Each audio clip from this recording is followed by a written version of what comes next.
Existe uma história curiosa, meio anedota, meio folclore, que diz que as pizzarias próximas ao Pentágono funcionam como uma espécie de termômetro de crises internacionais. A lógica diz que em momentos de muita tensão política, Washington entra em modo de crise. E quando isso acontece, as reuniões dos funcionários públicos da cidade se estendem madrugada dentro. Só que em algum momento alguém precisa comer. E a pizza é uma coisa rápida, barata e todo mundo gosta. Vem daí o mito. Será que as pizzarias próximas ao Pentágono, quando estão bombando, isso significa que o mundo esteja prestes a ficar mais perigoso?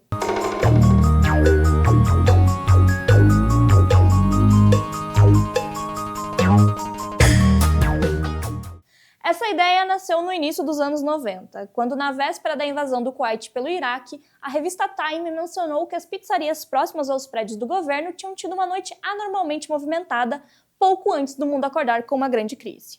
Meses depois, a história ganhou um personagem chamado Frank Mitz, um franqueado da Domino's em Washington. Frank disse em algumas entrevistas que conseguia sentir quando alguma coisa grande estava para acontecer. Segundo ele, na noite anterior à invasão do Kuwait, de fato houve um recorde de pedidos para prédios ligados à inteligência. E, nos dias que antecederam a operação Desert Storm, os pedidos noturnos para o Pentágono dispararam. A imprensa americana adorou a história e esse foi um embrião do chamado Pizza Index. Hoje, a versão moderna dessa teoria não depende mais de alguém que conhece o dono da Domino's. Só é preciso ter acesso a dados públicos de movimento. E isso é fácil. As redes sociais estão cheias de monitores do que se passa ao redor do Pentágono.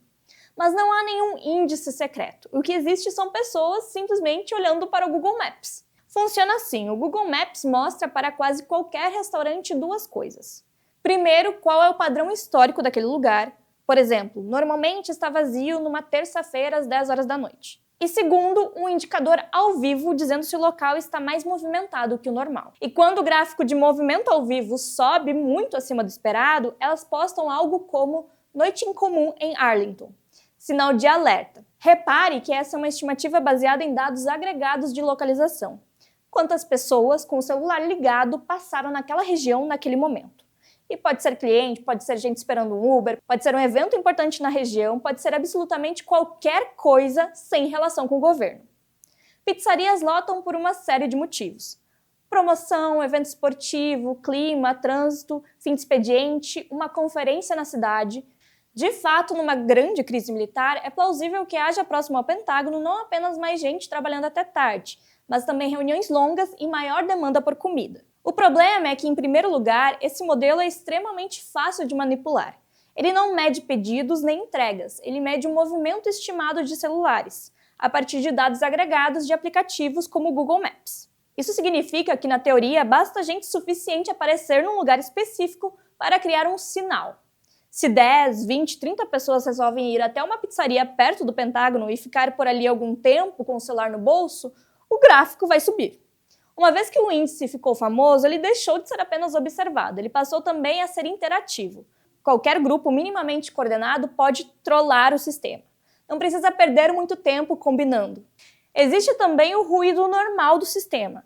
Apps de mapas ajustam algoritmos o tempo todo. Um pequeno erro, uma mudança no número de usuários ativos, um bug temporário, uma atualização de cálculo, tudo isso pode fazer um lugar parecer mais movimentado que o normal, sem que absolutamente nada tenha mudado no mundo real. Na verdade, quanto mais popular esse índice fica, menos confiável ele se torna, porque no momento em que as pessoas sabem que estão sendo observadas, o comportamento delas muda. É o clássico problema da profecia autorreferente. O observador passa a interferir no fenômeno observado. Por tudo isso, como termômetro para operações militares, o Pizza Index é um indicador extremamente ruidoso.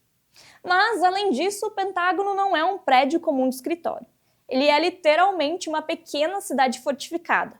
No Pentágono trabalham mais de 20 mil pessoas por dia. E para dar conta disso, o complexo tem praças de alimentação internas, cafeterias, cantinas e contratos fixos com fornecedores. Em situações normais, e até em muitas situações anormais, ninguém precisa chamar um motoboy para atravessar um portão militar para quem trabalha no Pentágono receber uma entrega externa. Não é algo trivial assim. Há controle de acesso, verificação, horários, zonas restritas. Em muitas áreas, simplesmente não entra delivery. A ideia de que funcionários do Pentágono podem pedir pizza aos montes e enviar um recado claro para seus adversários políticos de que se preparam para o pior não faz sentido. Bom, no fim das contas, o Pizza Index é um ótimo estudo de caso. Não sobre guerras, mas sobre a fragilidade dos sinais em ambientes digitais. Ele mostra como dados públicos agregados e aparentemente neutros podem virar narrativa e como, sem método, qualquer ruído pode ser confundido com mensagem. Não é que alguém esteja usando pizzarias para esconder segredos militares. É que na internet qualquer gráfico pode virar uma fonte infinita de sabedoria, desde que seja simples e conte uma boa história. Esse foi mais um episódio de Fronteiras, coluna de Rodrigo da Silva, que você pode conferir no site do Estadão.